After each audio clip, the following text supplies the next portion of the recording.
Good morning, students. Myself, Dr. Bharat Singh Meena, Assistant Professor in Chemistry from Government College, Kota. Today discuss about coordination compounds. हमने previous lecture में coordination compound से related कुछ definitions and द्विक लवण संकुल लवण के बीच difference और Werner सिद्धांत के बारे में डिस्कस किया था। उसी को कंटिन्यू करते हुए आज हम experimental verification of Werner theory के बारे में अध्ययन करेंगे। कुछ प्रयोग के द्वारा हम वर्नर सिद्धांत की पुष्टि करते हैं, जिनमें से पहला एक्सपेरिमेंट जिसका हमने कल भी अध्ययन किया था, आज पुनः एक बार ब्रीफ करना चाहूँगा। और आप ध्यान दें कि जो फर्स्ट एक्सपेरिमेंट है वो है आयनिक अभिक्रियाएं या आयोनिक रिएक्शंस। जैसा कि हमने प्रीवियस लेक्चर में पढ़ा था कि कोबाल्ट संकुलों में जो प्राइमरी वैलेंसी से जुड़े हुए एटम या ग्रुप आयोनिक नेचर के होते हैं, ये आयनिक रिएक्शंस कंप्लीट करते हैं। और कोबाल्ट कॉम्प्लेक्सेज में जो फर्स्ट आपका कॉम्प्लेक्स था वो था COCl3.6NH3। ये क्या करेगा, AgNO3 के साथ रिएक्शन करके 3 मोल AgCl का प्रिसिपिटेट बनाएगा। आप देखिए इसको इस रिएक्शन के माध्यम से। यहाँ ये COCl3 है जो फर्स्ट कॉम्प्लेक्स वार्नर ने लिया था, 0.6NH3 AgNO3 के साथ रिएक्शन करके 3 AgCl या हम कहें 3 मोल AgCl का अवक्षेप प्रेसिपिटेट बनाएगा। इसलिए हमने इसको नीचे जो एरो का निशान लगा हुआ है उसका सिग्न या माउथ नीचे की ओर है, क्योंकि ये प्रेसिपिटेट बनेगा। इट मीन्स इस संकुल में 3 क्लोरीन परमाणु आयनित होने वाले हैं, अर्थात तीनों ही कोबाल्ट के साथ प्राइमरी वैलेंसी से जुड़े हुए हैं। जैसा कि वर्नर सिद्धांत के जो रूल्स थे उनका जब अपन ने प्रीवियस लेक्चर में संक्षिप्त में विवरण पढ़ा था तो उसमें यही था कि जो प्राइमरी वैलेंसी वाले होते हैं वो आयनिक संयोजकता शो करते हैं। और इसीलिए जब ये तीनों प्राइमरी संयोजकता शो कर रहे हैं, आयनित होते हैं, तो कोबाल्ट की जो ऑक्सीडेशन स्टेट है वो भी इन पे डिपेंड करेगी। तो हम कह सकते हैं कि कोबाल्ट की इसमें जो ऑक्सीकरण अवस्था है वो +3 है, और जो रिमेनिंग 6NH3 हैं वो उसके कोऑर्डिनेशन नंबर को डिसाइड कर रहे हैं। तो इस कॉम्प्लेक्स में कोऑर्डिनेशन नंबर कितना है, 6। अब आप ध्यान से देखेंगे कि ये 6 के 6 NH3 सेकेंडरी वैलेंसी को कंप्लीट करते हैं या संतुष्ट करते हैं। और अगर हम इसकी स्ट्रक्चर देखें तो आपको ये समझ में आ जाएगा। आप यहाँ ध्यान से देखिए, ये कोबाल्ट है और कोबाल्ट के साथ आप देखेंगे 6 NH3 कोऑर्डिनेशन बॉन्ड के द्वारा जुड़े हुए हैं, उपसहसंयोजक बंध बना रहे हैं। और ये 3 Cl जो प्राइमरी वैलेंसी कंप्लीट कर रहे थे ये आयनित फॉर्म में बाहर निकल जाते हैं AgCl के साथ। तो इस प्रकार से COCl3.NH3 की ये स्ट्रक्चर है। इसी प्रकार से जो वर्नर ने सेकेंड कॉम्प्लेक्स लिया था वो लिया था COCl3.5NH3, और ये भी AgCl के साथ AgNO3 के साथ जब रिएक्शन करेगा तो 2 मोल AgCl का प्रेसिपिटेट बनाएगा। आप यहाँ इसको भी इस रिएक्शन के माध्यम से और अच्छे से समझ सकते हैं। ये COCl3.5NH3 है, AgNO3 के साथ रिएक्शन करेगा 2 AgCl प्रेसिपिटेट के रूप में बनेगा। अब आप यहाँ देखेंगे एक महत्वपूर्ण चीज़, जैसा कि प्रीवियस लेक्चर में हमने वर्नर सिद्धांत के कुछ सिद्धांत में से हमने संक्षिप्त में विवरण पढ़ा था, तो उसमें ये पढ़ा था कि जो आयनिक होते हैं वो प्राथमिक और द्वितीयक जो ऋणायन ऋणायन होते हैं वो क्या करते हैं, केंद्रीय धातु परमाणु की प्राइमरी एंड सेकेंडरी अथवा दोनों ही वैलेंसी को संतुष्ट कर सकते हैं। तो यहाँ क्लोराइड कैसा है आपका, ये ऋणायन है और ये प्राइमरी और सेकेंडरी अथवा दोनों प्रकार की संयोजकता कंप्लीट कर सकता है। तो यहाँ पर आप देखेंगे तो आप इस स्ट्रक्चर के माध्यम से आपको और ज़्यादा समझ में आ जाएगा। आप देखिए ये आपका कोबाल्ट है और कोबाल्ट के साथ इस कॉम्प्लेक्स में 5NH3 थे, तो ये 5NH3 इसके साथ जुड़े हुए हैं, कोऑर्डिनेशन कंपाउंड बना रहे हैं और ये द्वितीयक संयोजकता शो कर रहे हैं। इसी प्रकार से इन 3 Cl में से 2 Cl तो आयनिक फॉर्म में अवक्षेप हो गए हैं, किसके, AgCl के रूप में आयनित हो जाते हैं। और एक क्लोरीन परमाणु जो रिमेनिंग ये एक क्लोरीन परमाणु है, ये आपकी डबल नेचर शो कर रहा है। डबल नेचर मतलब ये आपकी द्वितीयक संयोजकता भी शो कर रहा है, अर्थात यह कोबाल्ट के साथ प्राइमरी एंड सेकेंडरी दोनों संयोजकताओं को एक साथ संतुष्ट कर रहा है। कौन, क्लोरीन, यहाँ पर आपका क्लोरीन जैसा कि बताया था कि जो ऋणायन है वो प्राथमिक, द्वितीयक एंड सेकेंडरी दोनों ही संयोजकता दर्शा सकते हैं। तो इसीलिए आपने यहाँ पर देखा, यहाँ केवल 2 Cl माइनस आयनित हो रहे हैं और 2 AgCl के रूप में प्रेसिपिटेट बन रहे हैं। इसी प्रकार से जो थर्ड कॉम्प्लेक्स वर्नर ने लिया था वो था COCl3.4NH3।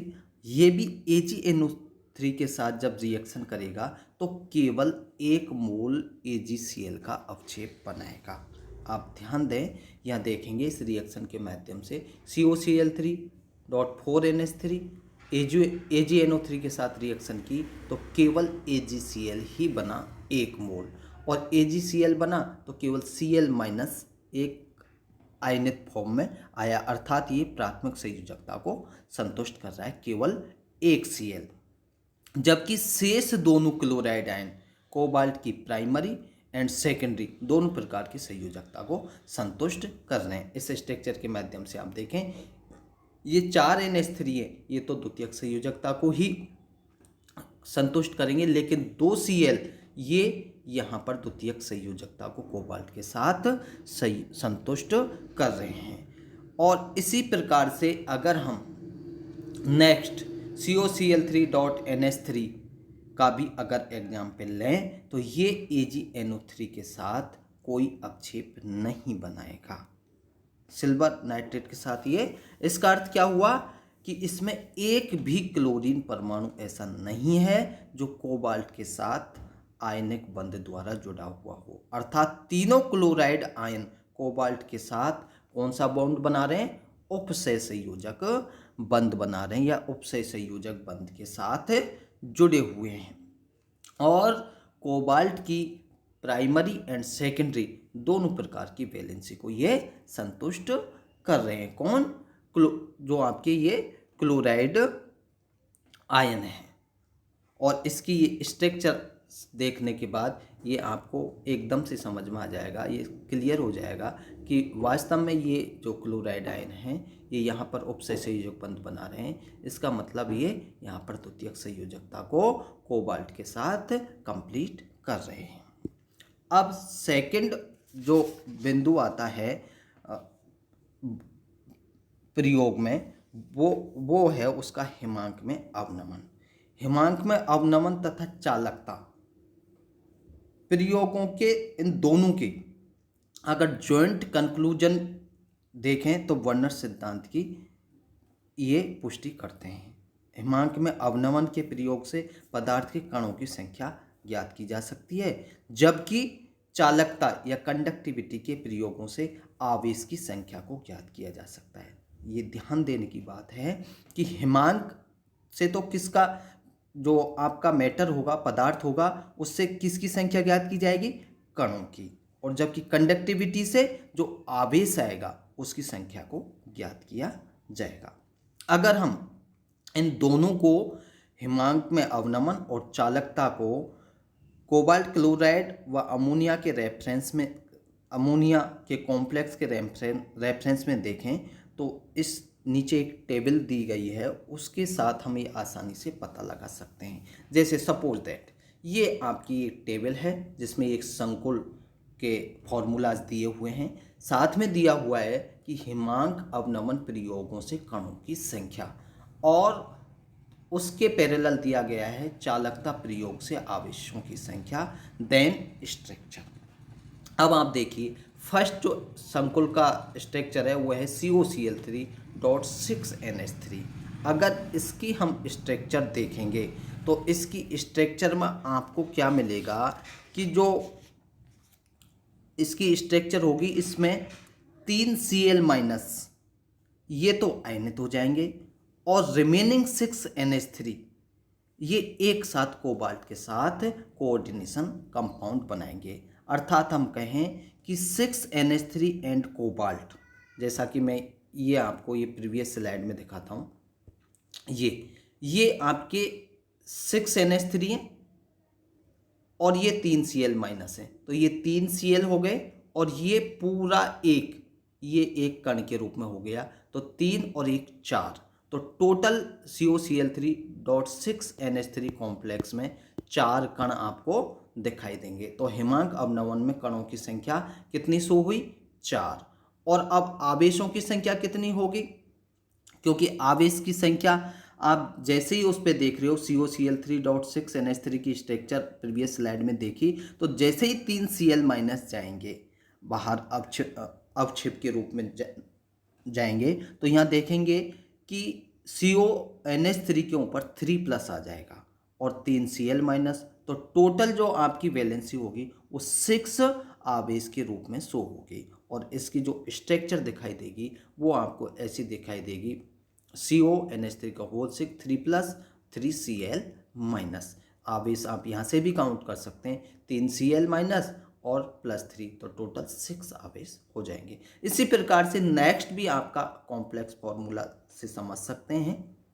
यहाँ पर भी आप देखेंगे COCl3.5NH3 का जब आप स्ट्रक्चर देखते हैं, प्रीवियस स्लाइड में अभी आपने देखा था, तो उसमें क्या होगा, इसमें केवल 2 Cl- अवक्षेपित होंगे, तो यहाँ पर टोटल कण की संख्या क्या हो जाएगी? 5NH3, और कोबाल्ट के रूप में 1 कण हो जाएगा, और 2 Cl- के रूप में 2 कण हो जाएंगे। टोटल मिला के आपके कणों की संख्या 3 हो जाएगी, और इसके आवेश की जो संख्या हो जाएगी, चूंकि 2 Cl- अवक्षेपित हो रहे हैं, तो 2 तो Cl- और 2 Cl जा रहे हैं, तो इस पर जो कोबाल्ट और NH3 के ऊपर रिमेनिंग आवेश बचेगा वो 2+ के रूप में बच जाएगा, तो टोटल आवेश हो जाएगा 4। इसी प्रकार से COCl3 4NH3 के रूप में भी देख सकते हैं, या केवल 1 Cl- अवक्षेपित होगा, तो यहाँ पर जो कणों की संख्या होगी रिमेनिंग 4NH3 और कोबाल्ट 1 + 1 Cl-, तो टोटल 2 कण, और आवेश की संख्या भी 1 Cl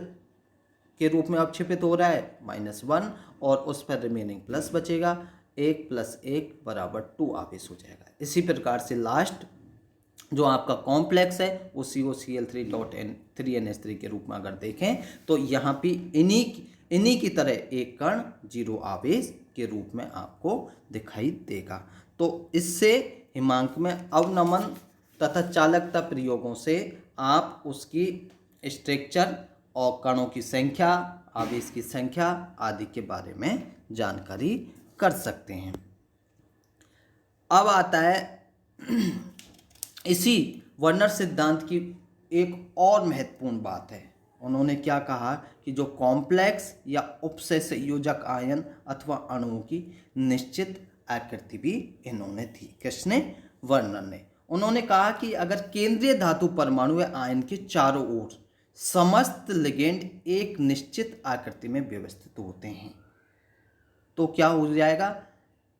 निश्चित व्यवस्थित होने के कारण उपसंयोजक यौगिकों में एक त्रिविमीय समावेशिता पाई जाएगी। जैसे उदाहरण के तौर पर अगर आप देखें, अगर कोऑर्डिनेशन नंबर 6 है तो यौगिक की जो स्ट्रक्चर होगी वो अष्टफलकीय होगी। जैसा देखिए यहाँ पर कोऑर्डिनेशन नंबर 6 है, तो ये यौगिक जो स्ट्रक्चर बना रहा है वो अष्टफलक के रूप में आपको ये दिखाई दे रहा है। ये 6 कोऑर्डिनेशन नंबर 1 2 3 4 5 एंड 6, तो यहाँ पर इसकी आकृति भी निर्धारित हो जाती है। इसी प्रकार से अगर कोऑर्डिनेशन नंबर 4 है तो उससे क्या हो जाएगा, आपका वो वर्ग समतल हो जाएगा। देखिए ये वर्ग समतल की स्ट्रक्चर है अगर आपकी कोऑर्डिनेशन नंबर 4 है।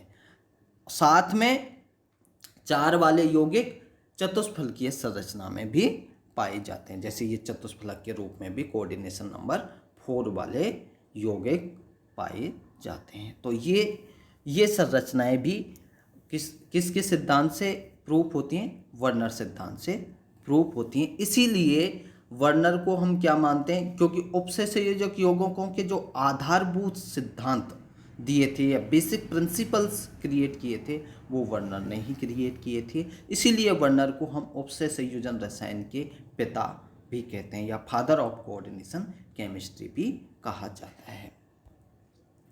अब आपका आता है उपसे संयोजन रसायन में प्रयुक्त कुछ महत्वपूर्ण पद कौन कौन से हैं।